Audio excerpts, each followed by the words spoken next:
I was still in my pajamas, sitting on the edge of the guest bed at my parents' lake house when I saw my bank account hit zero. Every dime gone. Before I could even speak, my brother-in-law snorted from across the room and said, "We needed it more than you." They drained everything I had and didn't even try to hide it. But what they didn't know was this. Stealing from me was the last easy thing they'd ever do. Stick around, because what came next made them regret every dollar and every smug smile. It was supposed to be a normal family reunion, nothing fancy, just folding chairs in the backyard of my parents' house in suburban Ohio, plastic tablecloths, too much food, and a cooler that never stayed closed. I'm Jake Carter, 34 years old, no wife, no kids, just me and my quiet little life. I work as an accountant, the kind of job nobody brags about, but pays the bills and gives you peace. What I needed the most at home is work. More so than community or girlfriends or dogs. I have no family, no peace. I don't go out much, don't spend recklessly, and over the years I managed to save more than most people expected. Not rich, not flashy, just steady. My family, though, they've always moved a little different. My sister Emily is 37, married to Nate, a man who always has a cold beer and something loud to say. My parents, Tom and Linda, are retired, still living in the house I grew up in. They get by on their pensions and a bit of quiet help from me here and there. Groceries, light bills, the occasional unexpected repair. They never asked, not directly, but I gave. I thought that's what you did when you were the responsible one. Then there's cousin Rachel, who pops in and out of reunions like a sitcom guest star, never stays long, always brings drama. That day started like any other reunion. Grilled hot dogs, kids running through sprinklers, Emily arguing with Nate over something small. I brought drinks and snacks and didn't say a word when Nate made a comment about me playing the rich uncle role. Around 10 p.m. after the last of the guests had gone, I sat on the edge of the guest bed, kicked off my shoes, and pulled out my phone to check a work email. Out of habit, I tapped open my banking app. And that's when my breath caught in my chest. My checking account, where I'd had just over $15,000 that morning, now showed $487.00. For a second I thought it was a glitch. I refreshed the app 3 times. Still, $487.00. I checked recent activity, multiple withdrawals, transfers, all in amounts that didn't look random. That's when Nate walked by the room, looked at me frozen with my phone in hand, and said with a laugh, "Guess we needed it more than you." Then he just kept walking, like he hadn't just said the cruelest thing I'd ever heard from someone who called me family. In that moment, something shifted. Years of quiet loyalty cracked wide open. Something inside me stopped being quiet, and I knew I wasn't just missing money. I'd lost something way deeper. You're kidding, right? I stared at my phone like it might fix itself if I just kept looking. My chest tightened. I refreshed the banking app again, even though I already knew what it would say. Still $487.00. Yesterday there had been over $15,000.00 in there. Money I'd saved for nearly a decade, bit by bit, skipping vacations, driving an old car, saying no to things I really wanted because I was finally close to a down payment on a small house. Gone. Just like that. I looked up in shock and saw Nate, my brother-in-law, leaning against the fridge like this was the funniest thing he'd seen all week. He took a slow sip of his beer and said, "Relax, Jake. We needed it more than you."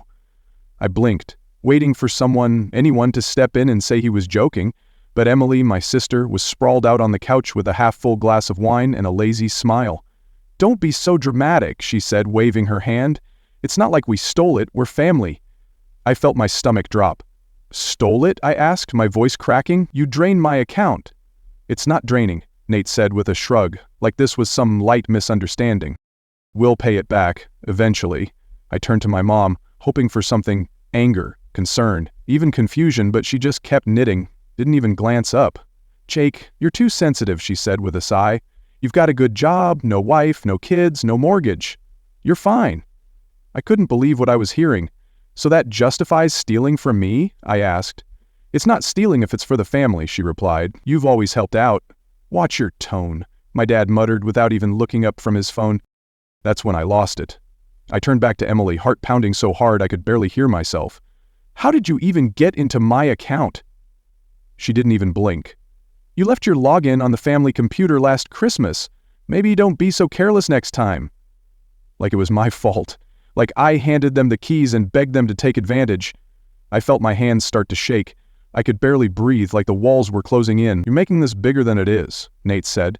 "We paid rent, got groceries, stuff we actually needed. You didn't need that money right now."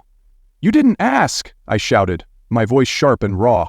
"We didn't think we had to," Emily said, rolling her eyes. "You always help." "What's the difference this time?" That was it. Something inside me cracked, quietly but permanently. I reached for my jacket, grabbed my wallet, zipped up with stiff hands. "You're leaving?" my mom asked, like I was the unreasonable one. "Yep," I said, hand on the door, holding it together by a thread. "But don't worry, I'll be back." Emily laughed, and Nate chuckled like it was still all a big game. "Don't be a baby," she called. "We needed it more." "Deal with it," I paused, my hand still on the knob, heart thudding like a drum. "Then you won't mind what's coming next," I said softly. They laughed as I walked out into the night like nothing had happened. But something had. Something that wasn't going to be undone with an apology or a payback plan. Because what they didn't realize was this. When you betray the one person who never asked for anything in return, you don't just lose their money. You lose their silence. You lose their mercy. And I had none left to give. Outside, the cold hit me like a slap. I didn't notice the stars or the silence or the hum of insects like I usually did out there. My blood was too loud in my ears. As I stormed toward my car, I heard footsteps behind me.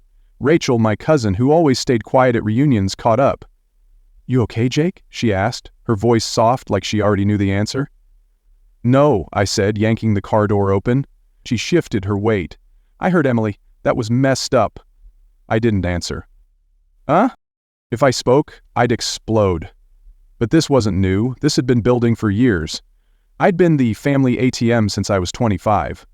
It started small, Emily needing help with a phone bill, Nate calling for a quick loan until payday. I said yes because I thought that's what good family did. Then birthdays came around, and I was buying gifts for Ava, things I didn't offer to buy, things they never asked for because they just assumed I would. Every time they came up short, I filled the gap. And it stopped being help. It became expected. "You're lucky, Jake," Mom used to say, always in that same sugar-sweet tone that made her words sting harder. "You don't have Emily's struggles. You've got it easy, so you share." Dad would nod and say, "Family's about support. We raised you, you owe us." And maybe, back then, I believed it. I never asked for anything when I was laid off for half a year and eating dollar store ramen, never asked when I skipped vacations, or wore the same old shoes for 3 winters. I didn't even ask when I paid off the $8,000 0 cents of credit card debt Emily and Nate racked up on junk and never said thank you for. Last week when Emily texted about the reunion, I asked, "Want me to bring anything?" She said, "Just yourself and your card." I laughed at the time, thought it was a joke. Now I know better. 2 days after the blow-up, Emily called. I ignored the first 4 rings, then Nate texted, "Pick up, man, she's losing it." So I answered the 5th call. "Jake," Emily's voice cracked like she was crying, "we've got a problem." "We?" I asked. "The power company's threatening to shut us off by Monday. We're behind. We need your help." I laughed. Not because it was funny, because it was unbelievable. "You took my savings and now you want more?" "It wasn't just for us," she snapped. "We helped Mom and Dad, too. Dad's car broke down, remember?" "And you didn't tell me?" I said. "You always say no unless it's an emergency," she barked back. "Emily, this isn't just wrong, it's illegal." She went quiet, then shouted, "It's family, Jake.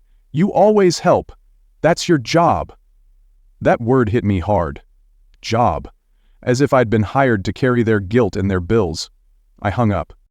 Lay in bed that night, staring at the ceiling, every favor, every dollar, every time they called me the strong one, running like a film reel in my head. They didn't see me as Jake, just a bank with a beating heart. 3 days later, Mom called. "We need to talk. Family dinner tonight, just us." My gut twisted. "What's this about?" I asked. "You're causing tension," she said, like I was the problem. I went anyway. Hope's a stupid thing. It makes you believe maybe, just maybe, they'll get it. I walked in, and there they were. Emily, arms crossed like she was ready for a fight. Nate slouched in a chair, bored already. Mom in the kitchen like she hadn't done anything wrong. Dad flipping through junk mail like this was any other night. So Emily started, "Are we gonna be adults about this?" "Depends," I said, sitting down. "You ready to admit to theft?" She rolled her eyes. "It wasn't theft, it was family money. You always help." Nate shrugged. "You've got plenty, man. Why the drama?" I stared at them. "I didn't agree to this." "You didn't say no," Emily said under her breath. "Because I didn't know," I said, my voice rising. I turned to Mom. "And you? You're okay with this?" She looked away. "We trusted you to handle it, Jake. You're the stable one." Dad nodded without looking at me. "We counted on you to do what's right." "Right?" I stood. "Letting you rob me blind is right?" "Stop saying rob," Emily yelled. "It was for the family." I looked around at the people I'd grown up with, people I'd eaten dinner with, laughed with, helped through real storms. I didn't see family anymore, I saw users. "Then you'll deal with the consequences," I said, voice flat now, steady. Nate squinted. "What's that mean?" I didn't answer. Not yet. The next family dinner didn't feel like family at all. There was no laughter, no teasing, just silence thick enough to choke on. Mom set the table like she was in a trance, the sound of plates clinking against each other louder than it should have been. Dad sat in his usual spot, staring blankly at the TV like, if he didn't look at us, none of this was happening. Emily stood by the window with her arms crossed, her jaw tight, and Nate sprawled out in a chair like he didn't help empty my account like it was no big deal. "Look who showed up," Emily muttered without turning her head. "Let's get this over with," I said, dropping my bag by the door and walking to the table. "Good," Nate said, cracking his knuckles. "Maybe we can stop pretending you were robbed." "I was robbed," I replied, calm but sharp. I sat down and met every one of their eyes. Mom cleared her throat, trying to sound gentle. "Jake, we know you're upset, but we were struggling. Emily and Nate were drowning, and you had room to help." "You're the stable one," Dad added, like it was some badge I should be proud of. "We knew you'd come through like always." "You didn't ask," I said, keeping my voice low. "You took." "That's theft." Emily rolled her eyes like I was being dramatic. "We didn't blow it on nonsense. We paid bills. Bought groceries. It mattered." "No," I said, and pulled a folded spreadsheet from my bag. I smoothed it flat and slammed it down in front of them. $1,500, 0 cents on makeup. $1,000, 0 cents on takeout. $2,500, 0 cents to pay off your car loan, Nate. Don't tell me it mattered. Don't lie to my face and expect me to swallow it. Nate's smirk disappeared. "You went through our accounts?" "More than that." I opened my laptop and turned the screen toward them.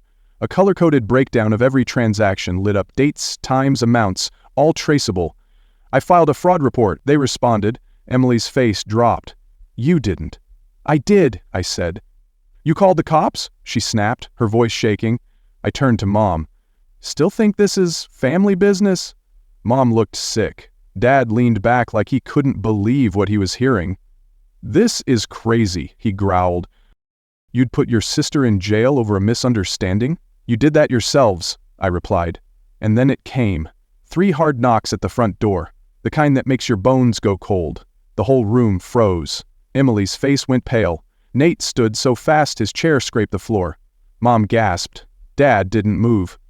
"Open up!" a voice boomed from the porch. "Financial Crimes Unit." Nate turned to me, his face flushed. "Jake? Tell me you're joking." I walked to the door, opened it, and stepped aside. 3 agents in plain clothes entered the house, badges gleaming, expressions unreadable. One carried a clipboard, another a tablet. The third scanned the room. "Jake Cotta?" the one with the tablet asked. "That's me," I said. "Thanks for coming." Mom clutched her mouth with both hands. Emily dropped into a chair like her knees gave out. Nate didn't say a word. The agent looked at the group and said, "You've been named in an active case of financial fraud and identity theft." "Identity theft?" Mom gasped. "He's our son." "Family doesn't make it legal," the agent replied, cool and steady. "Please sit down. We didn't steal," Emily screamed. "Paul always helped us. He never said no. Feeling entitled to someone's money doesn't make it yours," another agent said, his voice calm but sharp. I stood back and watched as the room unraveled. For once, nobody interrupted me. Nobody made a joke or rolled their eyes or waved me off like I was being dramatic. Mom turned to me with tears running down her cheeks. "Jake, please, we were desperate. You're the strong one. We counted on you." I looked her in the eyes and said, "You don't get to cry now. You had chances to do better." Family isn't about taking what you want and calling it love. It's about trust, respect, asking, not stealing, not laughing while you bleed someone dry. Silence. No one spoke. I picked up my bag, walked to the front door. "I'll be outside," I told the lead agent without looking back. And the wildest part? Nobody stopped me. Nobody chased me. Because deep down, they knew this was the day the bank finally closed. I walked out into the night, the air sharp against my skin, and for the first time in years, there was no weight on my back. No one followed. No one called after me. No guilt, no noise, just silence. I drove for hours, passing empty roads, quiet gas stations, the kind of stillness that makes you remember who you are. My phone buzzed constantly, but I ignored every call. I didn't want another "we're family" lecture disguised as an apology. By midnight, I pulled into the driveway of my grandmother's old house. She'd been gone 3 years, but I never gave up the key. "If they ever turn on you, Jake," she once said, "you come here. This door's always open." And it was. I slept for 11 hours that night. No alarms, no texts, no one needing anything from me. I woke up to peace, made coffee in her old chipped mug, and watched the sunrise over her garden. I breathed deeper than I had in a long, long time. That peace didn't last. That afternoon, Dad sent an email. "You've gone too far. You humiliated us. Where's your loyalty?"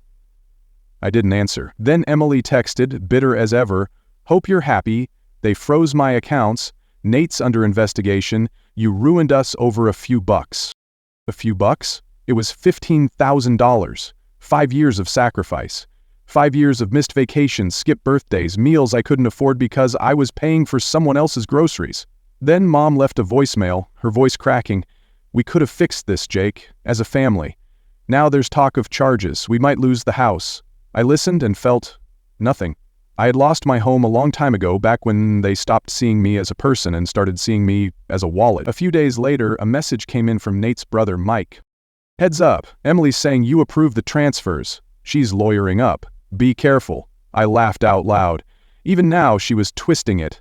I called my lawyer. "Send everything," I said. "Press charges. Get the restraining order." Not everyone came at me.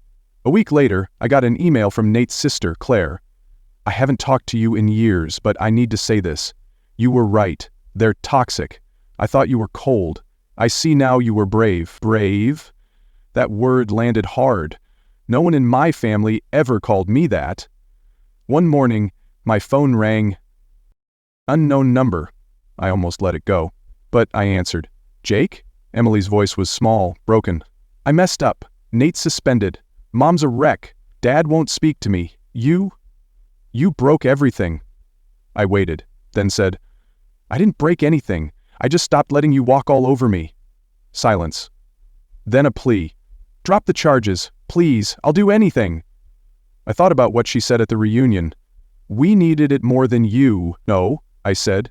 "You made this mess. You clean it up." And I hung up. That night, I made dinner, played my old college playlist, and sat on the porch with coffee. No one asked for money. No one lectured me. I wasn't their bank anymore. I was just Jake. And the silence? It was beautiful. 3 months later, the investigation rolled on. Emily and Nate were scrambling. A lawyer offered to settle. No apology, just damage control. I told mine keep going. Mom mailed me a 10-page letter, handwriting shaky. "We didn't mean to hurt you. We thought you'd always be there." That's what good sons do. Not "we're sorry," not "you didn't deserve this." Just the same message. Give more. I didn't respond. I moved. New apartment, new state, no surprise visits, new phone number. My boss noticed my focus had sharpened, offered me a promotion. I took it. Turns out, when you're not carrying other people's burdens, your own life gets lighter. One day, a letter came, no return address. Inside was a $1,200.00 check and a note from Claire. "I left, Nate. You showed me I could.